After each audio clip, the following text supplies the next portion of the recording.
അങ്ങനെ പേളിമാണിക്ക് പിന്നാലെ നവ്യ നായരും കൂടി എയറിലായിരിക്കുകയാണ് സുഹൃത്തുക്കളെ. നവ്യ നായരെ സംബന്ധിച്ചിടത്തോളം ഒരു പോസ്റ്റ് ഇട്ടതേ ഓർമ്മയുള്ളൂ. അതോടെ ആളെല്ലാരും കൂടി പിടിച്ചങ്ങ് എയർ കയറ്റി വിട്ടു എന്ന് പറഞ്ഞാൽ മതിയല്ലോ. എന്തായാലും സംഭവം എയറിലായി എന്ന് കണ്ടതോടെ നവ്യ നായർ നൈസായിട്ട് പോസ്റ്റ് മുങ്ങി കേട്ടോ. ആക്ച്വലി സംഭവം നടന്നിട്ട് 1-2 ദിവസമായി. സംഭവം എന്താണെന്ന് വെച്ചാണെങ്കിൽ ഡൽഹിയിൽ നടന്ന വിദ്യാർത്ഥി സമരവുമായി ബന്ധപ്പെട്ട് ആ സമരത്തോട് ഐക്യദാർഢ്യം പ്രഖ്യാപിച്ചുകൊണ്ട് ഇന്ത്യയിലെ പല ഭാഗത്തും പല സമരങ്ങളും അരങ്ങേറിയിട്ടുണ്ടായിരുന്നു. അതിന്റെ ഭാഗമായി മുംബൈയിൽ നടന്നൊരു സമരത്തിനിടയിൽ ഒരു പെൺകുട്ടി എന്ത് ചെയ്തു? റോഡിലൂടെ വന്ന പോലീസ് വാഹനത്തിന് കുറുകെ അങ്ങ് ചാടി നിന്നു. എന്നിട്ട് ആ വാഹനത്തിന്റെ മുന്നിൽ നിന്നുകൊണ്ട് മുദ്രാവാക്യം വിളിച്ചു. ഇതാണെങ്കിൽ ആരോ വീഡിയോ പകർത്തി സോഷ്യൽ മീഡിയയിൽ ഇടുകയും ചെയ്തു. അതാണെങ്കിൽ നിമിഷ നേരം കൊണ്ട് വൈറൽ ആവുകയും ചെയ്തു. ഞാൻ വേണമെങ്കിൽ ആ വീഡിയോ ക്ലിപ്പ് ഇവിടെ പ്ലേ ചെയ്യാം. कितनी ताकतवर ये तस्वीर है। अंदर उनके साथियों को शायद डिटेन किया गया है। इसी को देवेंद्र फडणवीस भारतीय जनता पार्टी का लोग लाडली बहन कहते हैं और अब वही लाडली बहन जो है वो आ रही है और इन गाड़ियों के सामने खड़ी हुई है। ये युवाओं की ताकत है। लेकिन ये महिला अकेले जो खड़ी है यहाँ पर, क्या आपको लगता है कोई पॉलिटिकल पार्टी की है? जवाब है नहीं। ये देश की युवा है। ये सोशल मीडिया से अरे नाम कर लेंगे, हम जीत कर आएंगे, तो ये कॉन्फिडेंस भी आप देखिएगा, इन तस्वीरों को आप देखिएगा ताकि आपको पता चले कि किस तरह से चीजें होती हैं और लोग जो हैं एक एक करके आ रहे हैं। ഇതാണ് സംഭവം. എന്തായാലും വൻ രീതിയിൽ വൈറലായി. ഇങ്ങനെ വൈറലായതിന്റെ കൂട്ടത്തിൽ ഈ പെൺകുട്ടിയും വൈറലായി കേട്ടോ. റിയ എന്നെങ്ങാനുമാണ് ഈ പെൺകുട്ടിയുടെ പേര്. ഇതോടെ ഇന്ത്യയിലെ നാനാ ഭാഗത്തു നിന്നും പല ആളുകളും ഈ പെൺകുട്ടി ഇന്റർവ്യൂ ചെയ്യാനായി ഒഴുകിയെത്തി എന്നുള്ളതാണ്. ഏഷ്യാനെറ്റ് ന്യൂസിലേക്ക് ഈ പെൺകുട്ടിയുടെ ഇന്റർവ്യൂ എടുക്കുന്നുണ്ട്. നിങ്ങൾക്ക് വേണമെങ്കിൽ ആ ഇന്റർവ്യൂ അവിടെ ചെന്ന് കാണാവുന്നതാണ്. എനിക്ക് തോന്നുന്നത് ഈ വീഡിയോനേക്കാളും കൂടുതൽ വൈറലായത് ഈ റിയ എന്ന് പറയുന്ന പെൺകുട്ടി പോലീസ് വാഹനം തടഞ്ഞു നിർത്തുന്ന ഒരു ഫോട്ടോയാണ്. ഞാൻ ആ ഫോട്ടോ സൈഡിൽ കൊടുക്കാം. കിടിലം പോസാണ് അല്ലേ? കാണുന്ന ഏതൊരാൾക്കും രോമാഞ്ചം തോന്നിപ്പോകും. ആ ലെവലിലാണ് ഈ ഫോട്ടോ എടുത്ത് വെച്ചേക്കുന്നത്. എന്തായാലും ഇങ്ങനെ കാര്യത്തിന് പിന്നാലെയാണ് ഇതിനെ അനുകരിച്ചുകൊണ്ട് നവ്യ നായർ തന്നെ ഇൻസ്റ്റാഗ്രാമിൽ ഒരു പോസ്റ്റ് ഇടുന്നത്. ഞാൻ ആ പോസ്റ്റ് സൈഡിൽ കൊടുക്കാം. നവ്യ നായർ എന്തോ ഒരു ആവശ്യത്തിന് വേണ്ടി കൊൽക്കത്തയിൽ പോയ സമയത്താണ് കേട്ടോ ഇങ്ങനെ ഒരു പോസ്റ്റ് ഇട്ടത്. കൊൽക്കത്തയിൽ വെച്ച് തന്നെയാണ് ഈ ഫോട്ടോയും ചിത്രീകരിച്ചത്. പക്ഷെ ഇവിടെ ഒരു വ്യത്യാസം എന്താണെന്ന് വെച്ചാണെങ്കിൽ റിയയെ സംബന്ധിച്ചിടത്തോളം ഓടിക്കൊണ്ടിരിക്കുന്ന ഒരു പോലീസ് വാഹനത്തിന് കുറുകെ ചാടിയിട്ടാണ് അവൾ സമരം വിളിച്ചതും അതിന്റെ ഫൂട്ടേജ് വന്നതുമല്ല. എന്നാൽ നവ്യ നായരെ സംബന്ധിച്ചിടത്തോളം നിർത്തിയിട്ട് ഒരു വാഹനത്തിന് മുന്നിൽ വെച്ചാണ് ഇങ്ങനെ ഒരു ഫോട്ടോ എടുക്കുന്നത്. അതുകൊണ്ട് എന്റെ കമന്റ് ബോക്സിൽ ആളുകൾ നല്ലോണം ഊക്കാൻ തുടങ്ങി എന്നുള്ളതാണ്. ഞാൻ ആണെങ്കിൽ ചില കമന്റുകൾ വായിച്ചു തരാം. നാണമില്ല സ്ത്രീയെ വല്ലവരുടെയും ക്രെഡിറ്റ് എടുത്ത് ഇടാൻ. ഇല്ലേ പേളിമാണി, നീ വന്നത് നന്നായി. നവ്യ നായർ അല്ലെങ്കിൽ ഞാൻ ഒറ്റക്കായി പോയേനെ. ഞാനേ കണ്ടുള്ളൂ, ഇനി കാണാൻ ആരുമില്ല. വണ്ടികളൊക്കെ ഡൽഹിയിൽ ഇതുപോലെ കുറെ ഉണ്ട്. അവിടെ പോയി ഒറിജിനൽ ആയിട്ട് ചെയ്തൊരു പിക്ക് ഇടട്ടെ, അതാണ് വേണ്ടത്. എന്തിനാ ഇങ്ങനെ നാറുന്നത്? ഇങ്ങനെ നീളുന്നു കമന്റ് ബോക്സ്. എന്തായാലും സംഭവം കഴിഞ്ഞ് പോയി എയറിലായി എന്ന് കണ്ടതോടെ നവ്യ നായർ എന്ത് ചെയ്തെന്ന് അറിയോ? പോസ്റ്റ് നൈസായിട്ട് മുക്കി കേട്ടോ. പക്ഷെ പോസ്റ്റ് മുക്കിയതുകൊണ്ടൊന്നും കാര്യമില്ലല്ലോ. അതിനിടയ്ക്ക് തന്നെ കാണേണ്ടവരെല്ലാം കണ്ടു എന്നുള്ളതാണ്. പക്ഷെ എന്റെ അഭിപ്രായത്തിൽ ഇങ്ങനെ പോസ്റ്റ് മുക്കേണ്ട ആവശ്യം ഉണ്ടായിരുന്നു എന്നുള്ളതാണ് എന്റെ ചോദ്യം. ശരിക്കും പറഞ്ഞാൽ അതിന്റെ ഒരു ആവശ്യം തന്നെ ഇല്ലായിരുന്നു. കാരണം കാണുന്ന ഏതൊരാൾക്കും മനസ്സിലാക്കും ഇതൊരു ഇൻസ്പയർഡ് പിക്കാണ് അല്ലെങ്കിൽ റീക്രിയേറ്റഡ് പിക്കാണെന്നുള്ളത്. പിന്നെ കുറെ ബുദ്ധിയും ബോധവും ഇവരെ ഇല്ലാത്തവന്മാരെ കമന്റ് ബോക്സിൽ എന്തെങ്കിലും പറഞ്ഞു എന്ന് കരുതി പോസ്റ്റ് മുക്കാന്നൊക്കെ പറഞ്ഞു കഴിഞ്ഞാണെങ്കിൽ അത് ഇച്ചിരി കടന്ന് കൈയായി പോയി. എന്റെ അഭിപ്രായത്തിൽ ഈ പോസ്റ്റ് മുക്കിയതോടെയാണ് നവ്യ നായർ കൂടുതൽ വൈറലായത്. ഒരു പക്ഷേ ആ പോസ്റ്റ് അവിടെ തന്നെ വെച്ചിട്ടുണ്ടായിരുന്നെങ്കിൽ ഇത്രത്തോളം വേറെ കയറില്ലായിരുന്നു. ഇതൊരുമാതിരി ഒരു പോസ്റ്റ് ഇട്ട് കമന്റ് ബോക്സിൽ കുറച്ച് കമന്റുകൾ വരുമ്പോഴേക്കും പോസ്റ്റ് മുക്കാൻ മാത്രം ഒരു ഭീരുവാണ് നവ്യ നായർ എന്ന നെറേറ്റീവിലേക്ക് കാര്യങ്ങൾ പോയി എന്നുള്ളതാണ്. എന്റെ അഭിപ്രായത്തിൽ നവ്യ നായർ ഈ പോസ്റ്റ് മുക്കേണ്ടിയില്ലായിരുന്നു, അവിടെ തന്നെ വെച്ചാൽ മതിയായിരുന്നു. ഇനി ഈ പോസ്റ്റ് മുക്കിയതിന് പിന്നിൽ വേറെ വല്ല കാരണവും ഉണ്ടോ എന്നുള്ള ഒരു ഡൗട്ട് എനിക്ക് ഇല്ലാതില്ല. ഐ മീൻ വല്ല ഭീഷണിയോ അതല്ലെങ്കിൽ സംഘികളുടെ ഭാഗത്തു നിന്നുള്ള ED റെയ്ഡ് നടത്തുന്നുള്ള കോളോ അങ്ങനെ വല്ലതും മറ്റോ കാരണമാണോ ഈ പോസ്റ്റ് മുക്കിയത് എന്നുള്ള ഒരു സംശയം എനിക്ക് ഇല്ലാതില്ല. കാരണം ഇങ്ങനെ ഒരു പോസ്റ്റ് എടുക്കുക വഴി അത് റീക്രിയേറ്റഡ് പിക്ചർ ആണെങ്കിൽ കൂടിയും പരോക്ഷമായി ഡൽഹിയിൽ നടക്കുന്ന സമരത്തെ പിന്തുണയ്ക്കുന്നത് പോലെയാണല്ലോ ഇത്.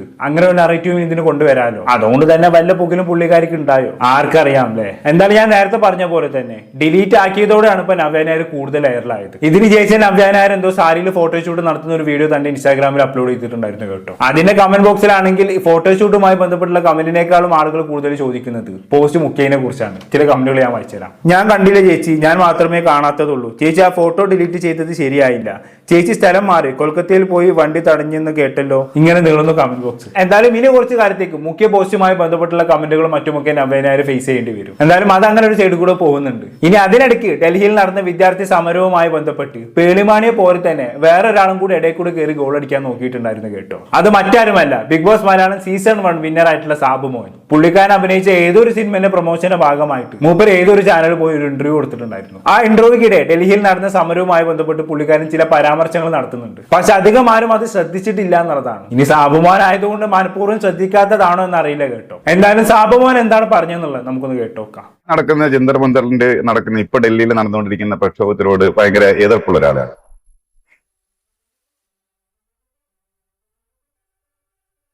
ഇതൊരു അനാവശ്യ കോഴ്സായിട്ടാണ് എനിക്ക് തോന്നിയത്.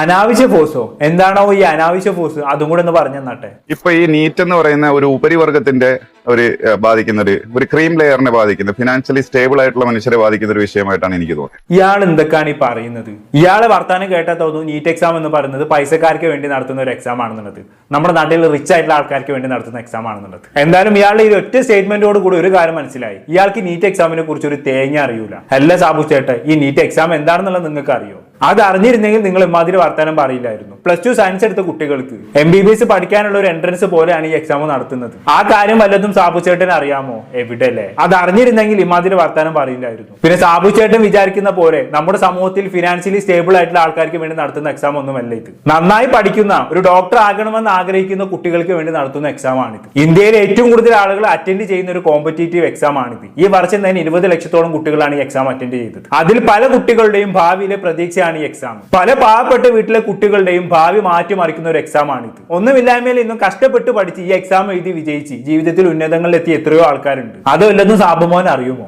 എവിടെ അറിയാനില്ലേ? അറിയുമായിരുന്നെങ്കിൽ ഇമാതിരി വർത്താനം പറയില്ലല്ലോ. സാബുമോന് വിചാരം കുറെ പൈസക്കാരെ എഴുതുന്ന ഒരു എക്സാം, അതിൽ വിജയിച്ചു കഴിഞ്ഞാണെങ്കിൽ ഇവർക്ക് കൂടുതൽ പൈസക്കാരാവാം എന്നെങ്ങാനുമാണ് ഈ ചങ്ങായി വിചാരിച്ചു വെച്ചേക്കുന്നതെന്ന് തോന്നുന്നു. ഇത്ര വലിയ മരപ്പൊട്ടൻ ഇങ്ങേർക്ക് വിദ്യാഭ്യാസത്തിനെ കുറിച്ച് ഒരു കുന്തം അറിയില്ല എന്നുള്ളത് ഈ ഒരൊറ്റ സ്റ്റേറ്റ്മെന്റോട് കൂടി മനസ്സിലായി എന്നുള്ളതാണ്. ശരിക്കും ഇങ്ങേർക്ക് പറ്റിയ പണി എന്താണെന്ന് അറിയോ? ബിഗ് ബോസിൽ വൈൽഡ് കാർഡ് എൻട്രി ആയിട്ട് പോവുക, എന്നാൽ അവിടെ പോയിട്ട് മത്സരിക്കുന്ന മത്സരാർത്ഥികൾക്ക് വിജയിക്കാനുള്ള ടിപ്സ് പറഞ്ഞു കൊടുക്കുക. ഇങ്ങേരിപ്പോ കുറച്ച് കാലമായിട്ട് ചെയ്യുന്ന പരിപാടി അതാണല്ലോ. പിന്നെ കുറച്ച് സിനിമകളിൽ സൈഡ് റോൾ അഭിനയിക്കുക. ഇങ്ങേർക്ക് ഈ പരിപാടിയെ പറ്റത്തുള്ളൂ. അല്ലാണ്ട് വിദ്യാഭ്യാസത്തിനെ കുറിച്ച് നിങ്ങൾക്ക് ഒരു ചുക്ക് അറിയില്ല. അത് ഇങ്ങേരുടെ വർത്തമാനത്തിൽ തന്നെ ക്ലിയർ ആണ്. എന്നാലും എങ്ങനെയാണ് ഒരു മനുഷ്യന് ഇങ്ങനെ പറയാൻ സാധിക്കുന്നത്? ഒരു പ്രത്യേക ക്രീം ലെയറിനെ ബാധിക്കുന്ന ഒരു എക്സാം ആണിത്. നമ്മുടെ നാട്ടിലെ ഫിനാൻഷ്യലി സ്റ്റേബിൾ ആയിട്ടുള്ള ആളുകൾക്ക് വേണ്ടി നടത്തുന്ന ഒരു എക്സാം ആണ് ഇതെന്നൊക്കെ എങ്ങനെയാണ് ഇങ്ങനെ ഇത് പറയാൻ പറ്റുന്നത്? പബ്ലിക്കായി വന്ന് ഇങ്ങനെ പൊട്ടത്തിനും വിളിച്ചു പറയാൻ ഇങ്ങനെ കൊണ്ടേ പറ്റത്തുള്ളൂ. എന്തായാലും കൊള്ളാം, എല്ലാം ഒരു വണ്ടിക്കുള്ള ആൾക്കാർ തന്നെ. ഇങ്ങേരും പേളിമാണി ഒക്കെ കണക്ക് തന്നെ. ഇതുകൊണ്ടൊക്കെ തന്നെയാണ് പറയുന്നത് കുറെ പൈസ ഉണ്ടാക്കിയിട്ട് കാര്യമില്ല, എഡ്യൂക്കേഷൻ ഈസ് ഇമ്പോർട്ടന്റ് എന്ന് പറയുന്നത്. വിദ്യാഭ്യാസം നേടേണ്ട കാര്യത്തിൽ വിദ്യാഭ്യാസം നേടിയിട്ടില്ലെങ്കിൽ ഇങ്ങനെ ഇരിക്കും കാര്യങ്ങൾ. ഇതുപോലുള്ള പൊട്ടത്തരങ്ങൾ ഇങ്ങനെ വിളിച്ചു പറഞ്ഞുകൊണ്ടേയിരിക്കും. ബാക്കി കേട്ടോക്കെ എന്തായാലും. മെഡിക്കൽ എൻട്രൻസിന്റെ വിഷയത്തിനെക്കാളും മുമ്പ് നമ്മുടെ നാട്ടിലെ ആഹാര വിതരണത്തിന്റെ സന്തുലിതാവസ്ഥയെ ബാധിക്കുന്ന ഒരു വലിയ സമരം നടന്നു, കർഷക സമരം. ഒരു മനുഷ്യൻ ഈ കൂട്ടത്തിനകത്ത് നിന്ന് ആ സമരത്തിന് ഐക്യദാർഢ്യം പ്രഖ്യാപിച്ചു വന്നിട്ടില്ല. ഇങ്ങനെ എന്താ ഇത്രയും കാലം ഉറങ്ങിയേനോ? അല്ല അറിയാത്തോണ്ട് ചോദിക്കുകയാണ്. കർഷക സമരം നടന്ന സമയത്ത് ഒട്ടുമിക്ക ആളുകളും അതിനെ അനുകൂലിച്ച് പോസ്റ്റ് ഇട്ടിട്ടുണ്ട്, അതിന് പ്രതികരണം നടത്തിയിട്ടുണ്ട്. അങ്ങനെ പ്രതികരണം നടത്തിയവരിൽ പലരും ഈ നീറ്റ് എക്സാമിന് വിഷയം വന്നപ്പോഴും പ്രതികരിച്ചിട്ടുണ്ട്. ഇങ്ങനെ ഇതൊക്കെ എന്തെങ്കിലും അറിഞ്ഞിട്ടുണ്ടോ ആവോ? അന്നേരം ഇങ്ങനെ ഏതോ പാരലൽ ലോകത്താണെന്ന് തോന്നുന്നു. ഇപ്പോഴായിരിക്കും ബോധോദയം വന്നത്. അല്ലാണ്ട് എന്താ ഇതിനൊക്കെ പറയാം? പുന്നാര സാബുമോനെ, കർഷക സമരം വന്ന സമയത്തും ഇവിടെ ആളുകൾ പ്രതികരിച്ചിട്ടുണ്ട്. നീറ്റ് എക്സാമിന് വിഷയം വന്നപ്പോഴും ആ പ്രതികരിച്ച ആൾക്കാരെ എവിടെയും പ്രതികരിച്ചിട്ടുണ്ട്. അത് ആദ്യം അതൊക്കെ ഒന്ന് ചെക്ക് ചെയ്തിട്ട് മധുര വർത്തനം പറഞ്ഞാൽ പോരെ? എന്തിനാണ് വെറുതെ വായ തോന്നിട്ട് വിളിച്ചു പറഞ്ഞിട്ട് ആൾക്കാരുടെ ഊക്ക് വാങ്ങിച്ചു കൂട്ടുന്നത്? അല്ല, പൊതുവെ ഇപ്പൊ ഇങ്ങനെ ഒരു ക്യാമ്പയിൻ നടക്കുന്നുണ്ട്, അതിനെ കുറിച്ച് പറയാതെ വയ്യ. ഇപ്പൊ ഡൽഹിയിൽ നടന്ന വിദ്യാർത്ഥി സമരവുമായി ബന്ധപ്പെട്ട് പ്രതികരിച്ച പലർക്കെതിരെയും ഇപ്പൊ ചോദിക്കുന്ന ചോദ്യം എന്താണെന്ന് അറിയോ? നിങ്ങൾ ഡൽഹിയിൽ ഒരു സമരം നടക്കുമ്പോൾ പ്രതികരിക്കുന്നുണ്ടല്ലോ, ഇങ്ങ് കേരളത്തിൽ ഒരു സമരം നടക്കുന്നുണ്ടല്ലോ, PSC എക്സാമുമായി ബന്ധപ്പെട്ടുള്ള സമരം, അതിലെന്താണ് നിങ്ങൾ പ്രതികരിക്കാത്തത് എന്ന് പറഞ്ഞുകൊണ്ട് ഇപ്പൊ കൊറോണ രംഗത്ത് ഇറങ്ങിയിട്ടുണ്ട്. ഇതും പറഞ്ഞുകൊണ്ട് ഇപ്പൊ കൊറോണ ടോവിനോ തോമസിനെ ടാർഗറ്റ് ചെയ്തിട്ടുണ്ട്. ടോവിനോ തോമസ് അറിയാലോ, ഡൽഹിയിലെ വിദ്യാർത്ഥി സമരത്തിന് ഐക്യദാർഢ്യം പ്രഖ്യാപിച്ച ഒരാളാണ് ഈ പറയുന്നത് ടോവിനോ തോമസ്. അതുമായി ബന്ധപ്പെട്ട് സോഷ്യൽ മീഡിയയിൽ പോസ്റ്റ് ഇട്ടിട്ടുള്ള ഒരാളാണ് ഈ പറയുന്ന ടോവിനോ തോമസ്. അങ്ങനെ പോസ്റ്റ് ഇട്ടത് കാരണം പിന്നെ സംഭവിച്ചത് എന്താണെന്ന് അറിയോ? ടോവിനോ തോമസിന്റെ വീട്ടിന് മുന്നിൽ യുവ മോർച്ചറിന്റെ ആൾക്കാർ വന്നു കഴിഞ്ഞിട്ട് സമരം നടത്തുന്നു എന്നും പറഞ്ഞുകൊണ്ടാണ് സമരം. ഡൽഹിയിലെ വിദ്യാർത്ഥി സമരത്തിനെതിരെ പ്രതിഷേധിക്കുന്ന ടോവിനോ തോമസ് ഇന്ന് കേരളത്തിൽ നടക്കുന്ന PSCയിലെ ആളുകൾ നടത്തുന്ന സമരം കാണുന്നില്ല എന്നും പറഞ്ഞുകൊണ്ട് ഇതും പറഞ്ഞുകൊണ്ട് വലിയൊരു ക്യാമ്പയിനാണ് ഇപ്പൊ നിലവിൽ ടോവിനോ തോമസിനെതിരെ നടന്നുകൊണ്ടിരിക്കുന്നത്. ഇത് കണ്ട് പലരും ഇപ്പൊ ടോവിനോ തോമസിനെ സൈബർ അറ്റാക്ക് ചെയ്യുന്നുണ്ട് എന്നുള്ളതാണ് വസ്തുത. ഇനി അങ്ങനെ സൈബർ അറ്റാക്ക് ചെയ്യുന്നവരോട് ഞാനൊരു കാര്യം ചോദിച്ചോട്ടെ. ഇന്ത്യയിൽ ദിനം പ്രതി എത്രയോ സമരങ്ങൾ നടക്കുന്നുണ്ട്. നമ്മുടെ കൊച്ചു കേരളത്തിലും ദിനം പ്രതി എത്രയോ സമരങ്ങൾ നടക്കുന്നുണ്ട്. അതിലെല്ലാറ്റിനും കയറി ഇനി ടോവിനോ തോമസ് പ്രതികരിക്കണമെന്നാണ് നിങ്ങൾ പറഞ്ഞു വരുന്നത്. എനിക്ക് അവിടെ മനസ്സിലാവുന്നില്ല. നമ്മുടെ കേരളത്തിനെ സംബന്ധിച്ചിടത്തോളം ഇന്നലെ നേഴ്സുമാരുടെ സമരം, ഇന്ന് PSCക്കാരുടെ സമരം, നാളെ വേറെ വല്ലവരുടെയും സമരം നടക്കും. ഇതിങ്ങനെ നടന്നുകൊണ്ടേയിരിക്കും. ഇതിനൊക്കെ കയറി പ്രതികരിക്കാൻ നിന്ന് കഴിഞ്ഞാണെങ്കിലോ ടോവിനോ തോമസ് അതിനായിട്ട് നിൽക്കേണ്ടി വരും. മുപ്പര് സിനിമയിൽ അഭിനയിക്കണം നിർത്തേണ്ടി വരും. എവിടെ എന്ത് പ്രതികരിക്കണം എന്നുള്ളത് ഓരോരുത്തരുടെയും ഇഷ്ടമാണ്. ടോവിനോ തോമസ് ഡൽഹിയിൽ നടക്കുന്ന വിദ്യാർത്ഥി സമരവുമായി ബന്ധപ്പെട്ട് പുള്ളിക്കാരൻ പ്രതികരിച്ചിട്ടുണ്ടെങ്കിൽ അത് പുള്ളിക്കാരന്റെ വ്യക്തി താല്പര്യമാണ്. പുള്ളിക്കാരന് വേണമെങ്കിൽ അതിന് പ്രതികരിക്കാം, വേണമെങ്കിൽ പ്രതികരിക്കേണ്ട, അത്രേ ഉള്ളൂ. അത് പുള്ളിക്കാരന്റെ ചോയ്സ് ആണ്. പക്ഷെ പ്രതികരിക്കുന്നുണ്ടെങ്കിൽ ആ പ്രതികരണവുമായി ബന്ധപ്പെട്ട് എന്തെങ്കിലും തെറ്റുണ്ടെങ്കിൽ നമുക്ക് ചൂണ്ടിക്കാണിക്കാം. പേളിമാണിന്റെ കേസിലൊക്കെ സംഭവിച്ചതുപോലെ. അല്ലാതെ ഡൽഹി സമരവുമായി ബന്ധപ്പെട്ട് മൂപ്പര് പ്രതികരിച്ചു എന്ന് കരുതി നിങ്ങൾ എന്ത് ആ സമരം കണ്ടില്ലേ, ഈ സമരം കണ്ടില്ല എന്ന് പറഞ്ഞുകൊണ്ട് മൂപ്പര് പിന്നാലെ കൂടുന്നത് ഒരു തരം ചെറ്റത്തരമാണ്, പറയാതെ വയ്യ. പിന്നെ ഇതിനെല്ലാം പിന്നിൽ ഒരു സംഘി രാഷ്ട്രീയ അജണ്ട ഉണ്ടെന്നും കൂടി പറയാതെ വയ്യ. ഇപ്പൊ നിങ്ങൾ നോക്കി, ടോവിനോ തോമസ് ഇത്രയും വലിയ സമരവുമായി ബന്ധപ്പെട്ട് പ്രതികരണം നടത്തി. അതോടുകൂടി സംഭവിക്കുന്ന എന്താണ്? കുറെ കൂടി പബ്ലിക് അറ്റൻഷൻ അറ്റൻഷൻ ഈ വിഷയവുമായി ബന്ധപ്പെട്ട് കിട്ടുന്നുള്ളതാണ്. വലിയ വലിയ സെലിബ്രിറ്റികൾ പ്രതികരിക്കുമ്പോൾ അതിനുള്ള കിട്ടുന്ന അറ്റൻഷൻ വേറെ തന്നെയാണ്. അതോടെ പല സംഘികൾക്കും പേടി കുടുങ്ങി. ഇനി ഇതുമായി ബന്ധപ്പെട്ട് വേറെ വല്ല സമരവും കൂടി ഇവിടെ ഡൽഹിയിൽ സംഘടിക്കപ്പെട്ട് കഴിഞ്ഞാണെങ്കിൽ ഇവരൊക്കെ അതിനെതിരെ പ്രതികരിക്കും. സ്വാഭാവികമായിട്ടും ഈ ഡൽഹിയിൽ നടന്ന സമരം വിജയിച്ച പോലെ അതും വിജയിക്കാൻ സാധ്യതയുണ്ട്. അങ്ങനെ വരുമ്പോൾ സർക്കാർ അത് വലിയ അടിയായി മാറും. അത് മുന്നിൽ കണ്ട് ഇവരെന്താക്കി, ടോവിനോയുടെ വീട്ടിൽ പോയി പ്രതിഷേധിച്ചു. ടോവിനോക്കെതിരെ ഒരു ക്യാമ്പയിൻ സ്റ്റാർട്ട് ചെയ്തു. അതോടെ ടോവിനോ ഒന്ന് പേടിക്കും അല്ലേ. ഇനി നാളെ കേന്ദ്ര സർക്കാരിനെതിരെ എന്തെങ്കിലും സമരം വരുന്ന സമയത്ത് ടോവിനൊക്കെ ഒന്ന് പ്രതികരിക്കാൻ പേടി വരും. ആ പേടി ഉള്ളിൽ ഇട്ട് കൊടുക്കാൻ വേണ്ടിയിട്ടാണ് ഇവർ ടോവിനോ തോമസിന്റെ വീടിന് മുന്നിൽ സമരം നടത്തിയതും ടോവിനോ തോമസിനെതിരെ സോഷ്യൽ മീഡിയയിൽ ഒരു ക്യാമ്പയിൻ നടത്തിയതും. ഞാൻ ഈ കാര്യം ഒന്ന് ഇടയിൽ കൂടെ സൂചിപ്പിച്ച് പോയെന്നുള്ളൂ കേട്ടോ. നമുക്ക് എന്തായാലും സാബുവിനെ പറയാലോ ബാക്കിയുടെ കേട്ടോക്കാം. ഇന്ന് ഉപരിവർഗത്തിലെ കുറെ പിള്ളേര് മെഡിക്കൽ എൻട്രൻസിൽ തെറ്റാണ്, അതിൽ കുറെ കുഞ്ഞുങ്ങൾ മരിച്ചും പോയിട്ടുണ്ട്. അതിൽ വ്യക്തമായ ഖേദം ഉണ്ട്, സങ്കടമുണ്ട്. പക്ഷെ എന്നിരുന്നാലും ഈ കാണുന്ന മനുഷ്യർ, ഈ പറയുന്ന സോ കോൾഡ് ഈ ചീഫ് ജസ്റ്റിസ് പറഞ്ഞ ഈ കോക്രോച്ചുകൾ എന്ന് പറയുന്നത്, അദ്ദേഹം വേറൊരു കോണ്ടെക്സ്റ്റിൽ പറഞ്ഞ സാധനത്തിനാണ് എടുത്ത് ഉപയോഗിക്കുന്നത്. ഈ വന്ന് കിടന്ന് ബഹളം ഉണ്ടാക്കുന്നതിൽ എനിക്ക് യാതൊരു പ്രതീക്ഷയും ഭാവിയെക്കുറിച്ചില്ല. ഈ സമരത്തിന്റെ ഭാവിയെക്കുറിച്ചും ഈ സമരത്തിന്റെ ഔട്ട്കമ്മിനെ കുറിച്ചും എനിക്ക് യാതൊരു എന്നാ പിന്നെ നിങ്ങളുടെ പ്രതീക്ഷകൾക്ക് വിപരീതമായി തന്നെ സംഭവിച്ചു കേട്ടോ സാബു ചേട്ടാ. സമരം വിജയിച്ചു, സമരക്കാരുടെ ആവശ്യം ഗവൺമെന്റ് അംഗീകരിക്കുകയും ചെയ്തു. കേന്ദ്ര വിദ്യാഭ്യാസ മന്ത്രി രാജിവെച്ചു. ഇനി എന്തെങ്കിലും സാബു ചേട്ടന് പറയാനുണ്ടോ? ഇതിപ്പോ സാബു ചേട്ടനാകെ പെട്ട പോലെ ആയല്ലോ. ആരാന്റെ ചാനലായി പോയി ഇന്റർവ്യൂ കൊടുത്തത്? സ്വന്തം ചാനലായിരുന്നു ഇങ്ങനെ വന്ന് പറഞ്ഞതെങ്കിൽ അത് നൈസായിട്ട് മുക്കായിരുന്നു അല്ലേ. ഇതിപ്പോ മുക്കാനും പറ്റാത്ത അവസ്ഥയായി പോയില്ലേ സാബു ചേട്ടാ. പറഞ്ഞും പോയി ആകെ എയറിലുമായി. സാറില്ലേ പോട്ടെ, ഇടയ്ക്ക് കയറുന്നത് നല്ലതാണ്. ഇങ്ങനെ ഒരു മനുഷ്യൻ ജീവിച്ചിരിപ്പുണ്ടെന്ന് നാലാൾ അറിയല്ലോ, അതുകൊണ്ട് ഇടയ്ക്കൊന്ന് കയറിക്കുക കേട്ടോ. എനിക്ക് തോന്നുന്നത് ഇയാൾ ഇതൊക്കെ മനഃപൂർവ്വം പറയുന്നതെന്നുള്ളതാണ്, ഒരു അറ്റൻഷൻ സീക്കിങ്ങിന് വേണ്ടി പറയുന്നതാണെന്നുള്ളതാണ്. ഇല്ലാന്നുണ്ടെങ്കിൽ നിങ്ങൾക്ക് തോന്നുന്നുണ്ടോ ആരെങ്കിലും ഇങ്ങനെ പബ്ലിക് ആയിട്ട് മണ്ടത്തിലും വിളിച്ചു പറയുമോ? എനിക്ക് തോന്നുന്നില്ല. ഇയാൾ ഇത് പബ്ലിക് അറ്റൻഷന് വേണ്ടി തന്നെ പറയുന്ന പോലെയാണ് എനിക്ക് തോന്നിയിട്ടുള്ളത്. പ്രത്യേകിച്ച് ഇയാൾ ബിഗ് ബോസിലേക്ക് പോയി വിജയിച്ചത് കൊണ്ട് തന്നെ എങ്ങനെ നെഗറ്റീവ് സ്ട്രാറ്റജി പിടിച്ച് ജനങ്ങളുടെ ശ്രദ്ധ പിടിച്ചെടുക്കുക എന്നുള്ളത് നിങ്ങൾക്ക് നല്ലോണം അറിയാം. അത് വെച്ച് ഇങ്ങനെ കളിക്കാൻ നോക്കാണെന്ന് തോന്നുന്നു. എന്തായാലും ബാക്കിയുടെ കേട്ടോക്കാം. ഇവരാരും ഈ രാഷ്ട്രത്തിന്റെ ഭാവിയെക്കുറിച്ച് ആകുലപ്പെട്ട് വരുന്നവരൊന്നുമല്ല. ഇത് അവർക്ക് നൊന്തപ്പോ ഇറങ്ങിയ ഒരു സംഭവം. ആണല്ലോ. ലോകത്തുള്ള എല്ലാ സമരവും അങ്ങനെയൊക്കെ തന്നെയാണ് സാബു ചേട്ടൻ നടക്കുന്നത്. മനുഷ്യന്മാർക്ക് നോക്കുമ്പോഴാണ് ഈ മനുഷ്യന്മാരെല്ലാരും കൂടി ചേർന്ന് സമരത്തിന് ഇറങ്ങി പുറപ്പെടുന്നത്. ഇവിടുത്തെ സ്വാതന്ത്ര്യ സമരം പോലും അങ്ങനെ നടന്നിട്ടുള്ളതാണ്. നമ്മുടെ നാട്ടിൽ സ്വാതന്ത്ര്യം അടിച്ചമർത്തപ്പെട്ടപ്പോ ഇവിടുത്തെ മനുഷ്യന്മാർക്ക് നൊന്തു. അങ്ങനെയാണ് സ്വാതന്ത്ര്യ സമരത്തിന് ഇറങ്ങി പുറപ്പെട്ടത്. ഭാഗ്യം സാബു ചേട്ടൻ അന്നൊന്നും ജീവിച്ചിരിക്കാത്തത്. ഇല്ലായിരുന്നെങ്കിൽ സാബു ചേട്ടൻ പറഞ്ഞേനെ ഇതൊന്നും രാഷ്ട്രത്തിന്റെ ഭാവിക്ക് വേണ്ടിയുള്ള സമരമല്ല, നൊന്തപ്പോ ഇറങ്ങി പുറപ്പെട്ടതാണെന്ന്. അല്ല സാബു ചേട്ടാ, നിങ്ങളോടൊരു ചോദ്യം ചോദിച്ചോട്ടെ. ഈ രാഷ്ട്രത്തിന്റെ ഭാവി മുന്നിൽ കണ്ടുകൊണ്ട് ഇന്നേ വരെ ആരാണ് സമരത്തിന് ഇറങ്ങി പുറപ്പെട്ടിട്ടുള്ളത്? നിങ്ങളൊന്ന് പറഞ്ഞാട്ടെ. നാളെ വിദ്യാഭ്യാസം മെച്ചപ്പെടുത്തണം, അപ്പൊ നമുക്കൊരു സമരം ചെയ്തേക്കാം എന്ന് പറഞ്ഞ ആരെങ്കിലും വിദ്യാഭ്യാസ സമരത്തിന് കൊണ്ട് ഇറങ്ങി പുറപ്പെടാറുണ്ടോ? അല്ലെങ്കിൽ നാളെ ഇവിടെ റോഡ് വരണം, നല്ലൊരു വികസനം വരണം, അതിനുവേണ്ടി നമുക്ക് വികസനത്തിന് വേണ്ടി ഒരു സമരം ചെയ്തേക്കാം എന്ന് പറഞ്ഞ ആരെങ്കിലും വികസനത്തിന് വേണ്ടി സമരം ചെയ്യാറുണ്ടോ? ലോകത്തെ എന്തെങ്കിലും അനീതിയോ അക്രമമോ നടക്കുന്ന സമയത്ത് ഒരു കൂട്ടം മനുഷ്യർക്ക് നോവുമ്പോഴാണ് അവർ സമരത്തിന് വേണ്ടി ഇറങ്ങി പുറപ്പെടുന്നത്. അത് ആദ്യം മനസ്സിലാക്കുക. അതിന് സമരം എന്താണെന്ന് അറിഞ്ഞിട്ട് വേണ്ടേ. ഇങ്ങൾക്ക് ചുമ്മാ വായത്താൾ അടിക്കാൻ മാത്രം അറിയാം. അതിനു വേണ്ടി മാത്രമുള്ള ഒരു ജന്മം, അത്രയേ ഉള്ളൂ. ബാക്കി പറന്തായാലും ഇത് ഭയങ്കര എന്താ പറയുന്നത്, ഉപരിപ്ലവമേ മുകളിൽ മാത്രം കിടക്കുന്ന ഒരു ഇഷ്യൂ ആയിട്ടാണ് എനിക്ക് തോന്നിയിട്ടുള്ളത്. ഒരു അനാവശ്യ സമരമായിട്ടാണ്. ഇതിങ്ങനെ ഹാൻഡിൽ ചെയ്യേണ്ട രീതി അല്ല എന്നാണ് എന്റെ വ്യക്തിപരമായ അഭിപ്രായം. പിന്നെ എങ്ങനെയാണ് ഹാൻഡിൽ ചെയ്യേണ്ടത് അതും കൂടി ഒന്ന് സാബു ചേട്ടൻ പറഞ്ഞു തന്നാട്ടെ. എനിക്കിതല്ല പൊളിഞ്ഞു കയറുന്നുണ്ട് ഇത് കേൾക്കുന്ന സമയത്ത്. ഒരു വിഷയത്തെ കുറിച്ച് ഒന്നും അറിഞ്ഞൂടെങ്കിൽ ചുമ്മാ ഒരു ഭാഗത്ത് മിണ്ടാതിരുന്നൂടെ. എന്തിനാണ് ചുമ്മാ വായത്തൊന്ന് വിളിച്ച് പറഞ്ഞിട്ട് അയറി കയറാൻ നിൽക്കുന്നത്? കിട്ടുന്ന വല്ല സിനിമയിലും സൈഡ് റോൾ അഭിനയിച്ചങ്ങ് ജീവിച്ച് പോയാൽ പോരെ. അല്ലെങ്കിൽ അടുത്ത തവണ ബിഗ് ബോസിൽ വരുന്ന സമയത്ത് വൈൽഡ് കാർഡായിട്ട് പോയിട്ട് ടിപ്സും കൊടുത്ത് വന്നാൽ പോരെ. എന്തിനാണ് അറിയാത്ത കാര്യത്തിൽ കയറി അഭിപ്രായം പറയാൻ നിൽക്കുന്നത്, ആൾക്കാരുടെ ഊക്ക് മേടിച്ച് കൂട്ടാൻ നിൽക്കുന്നത്? പറഞ്ഞിട്ട് കാര്യമില്ല, അത് അങ്ങനെ ഒരു ജന്മഷ്ട. എന്തായാലും ഇങ്ങനെ പോകുന്ന സാബുമോനുമായി ബന്ധപ്പെട്ടുള്ള കാര്യങ്ങൾ. ഇനി അതിനിടയ്ക്ക് നടന്ന മറ്റൊരു കോമഡി നടന്നു വെച്ചാണെങ്കിൽ, നമ്മുടെ കേരളത്തിൽ നിന്നും ഈ ഡൽഹിയിൽ നടക്കുന്ന സമരവുമായി ബന്ധപ്പെട്ട് ഒരുപാട് ആളുകൾ ഡൽഹിയിലേക്ക് പോയിട്ടുണ്ടായിരുന്നല്ലോ. അതിൽപ്പെട്ട ഒരാളായിരുന്നു മെഹർ ഫാത്തിമ. പലരും ഓർക്കുന്നുണ്ടാകും പുള്ളിക്കാരിയെ. പുള്ളിക്കാരി സമരത്തിന് വേണ്ടി പോകുന്നതിന് മുമ്പ് ഗെറ്റ് റെഡി വിത്ത് മീയും വാട്സ് ഇൻ മൈ ബാഗ് ഒക്കെ ചെയ്തിട്ടുണ്ടായിരുന്നു. അത് കാരണം പുള്ളിക്കാരി എയറിലൊക്കെ ആയിട്ടുണ്ടായിരുന്നു. എന്തായാലും അങ്ങനെ എയറിലായതിന്റെ പശ്ചാത്തലത്തിൽ അപ്പോളജി പറഞ്ഞുകൊണ്ട് മെഹർ ഫാത്തിമ രംഗത്ത് വന്നിട്ടുണ്ടായിരുന്നു. അതിൽ ഒരാൾക്കിട്ടൊരു കൊട്ട് മെഹർ കൊട്ടുന്നുണ്ട്. നമുക്ക് എന്തായാലും അതൊന്ന് കണ്ടുവെക്കാം. ഞാൻ ഇന്നലെ ഇട്ടിട്ടുള്ള വീഡിയോനെ ന്യായീകരിക്കാനോ അലക്കി വെളുപ്പിക്കാൻ വേണ്ടിയിട്ട് ഒന്നുമല്ലേ വീഡിയോ ചെയ്യുന്നത്. ഒരിക്കലും ഡൽഹി പ്രൊട്ടസ്റ്റേഴ്സിനെ കളിയാക്കിയിട്ടുള്ള ഒരു വീഡിയോ ആയിരുന്നില്ല. ഞാനത് ജെൻസി പ്രൊട്ടസ്റ്റിന്റെ ഭാഗമായിട്ട് മാത്രമേ വീഡിയോനെ കരുതിയിട്ടുണ്ടായിരുന്നുള്ളൂ. കാരണം നേപ്പാളിലും ഇന്തോനേഷ്യയിലും ഈവൻ നോർത്തിലടക്കം ജെൻസി പ്രൊട്ടസ്റ്റ് ഭയങ്കര കോമൺ ആണ്. സർക്കാസ്റ്റിക് രീതിയിൽ ഗവൺമെന്റിനെ കളിയാക്കുന്ന പോലത്തെ ഒരു വീഡിയോ ആയിരുന്നു. ഞാനും അത്ര തന്നെ ഉദ്ദേശിച്ചിട്ടുള്ളൂ.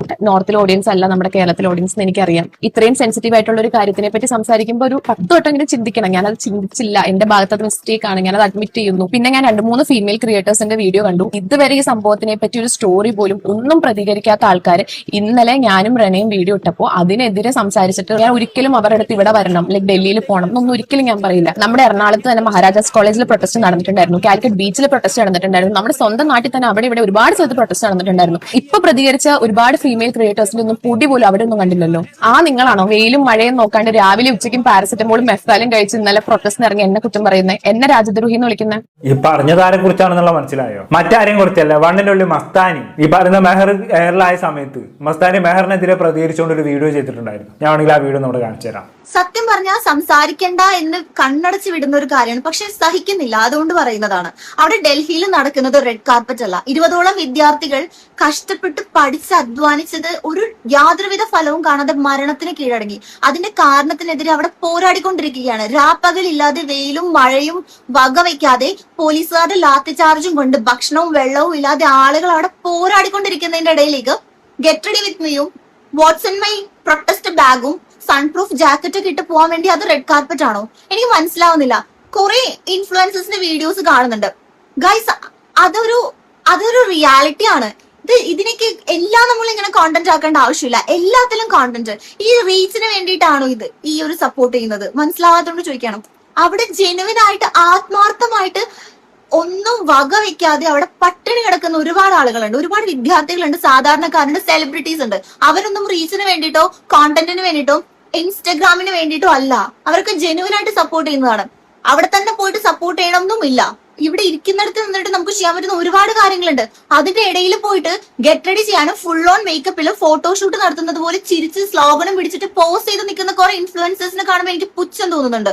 ഇതാണോ ഇൻഫ്ലുവൻസിങ്? ഇവരെയാണോ ഇൻഫ്ലുവൻസർ എന്ന് പറയുന്നത്?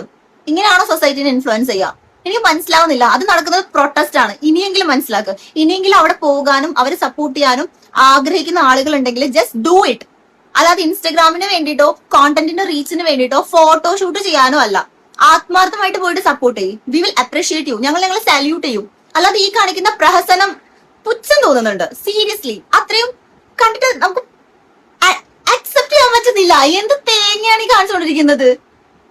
ഓക്കെ, അതൊക്കെ അത്രേ ഉള്ളൂ. ഇതേ കാര്യം തന്നെ 2 ദിവസം മുമ്പ് ഞാൻ പറഞ്ഞ സമയത്ത് കുറെ ജെൻസി പിള്ളേർ വന്ന് എന്റെ കമന്റ് ബോക്സിൽ വന്ന് എന്നെ തെറി വിളിക്കായിരുന്നു. അതൊക്കെ എന്തായിക്കോട്ടെ. എന്തായാലും എങ്ങനെ പോകുന്നു ഇവര് തമ്മിലുള്ള അടി എന്ന് പറയുന്നത്? അതെങ്ങനെ വായിക്കാൻ നടക്കട്ടെ. എനിക്ക് എങ്ങനെയൊക്കെയാണ് കാര്യങ്ങളുടെ ഒരു കിടപ്പുവശം എന്ന് പറയുന്നത്. എന്തായാലും ഒരുപാട് സംഭവ വികാസങ്ങൾക്കൊടുവിൽ സമരം വിജയിച്ചല്ലോ, അത്ര മതി. ഇനിയും ഇത്തരത്തിലുള്ള ഒരുപാട് സമരങ്ങൾ സംഘടിപ്പിക്കാനും അതൊക്കെ വിജയിച്ചെടുക്കാനും നമ്മുടെ തലമുറക്ക് സാധിക്കട്ടെ. അത്ര മാത്രം പറഞ്ഞുകൊണ്ട് ഞാൻ ഈ വീഡിയോയുടെ വൈൻഡപ്പ് ചെയ്യാണ്. എന്താണ് നിങ്ങൾക്ക് തോന്നുന്നത്? താഴെ കമന്റ് ബോക്സിലേക്ക് പെടുത്തുമല്ലോ. അടുത്തൊരു ടോപ്പിക്കുമായി വീണ്ടും കാണാം.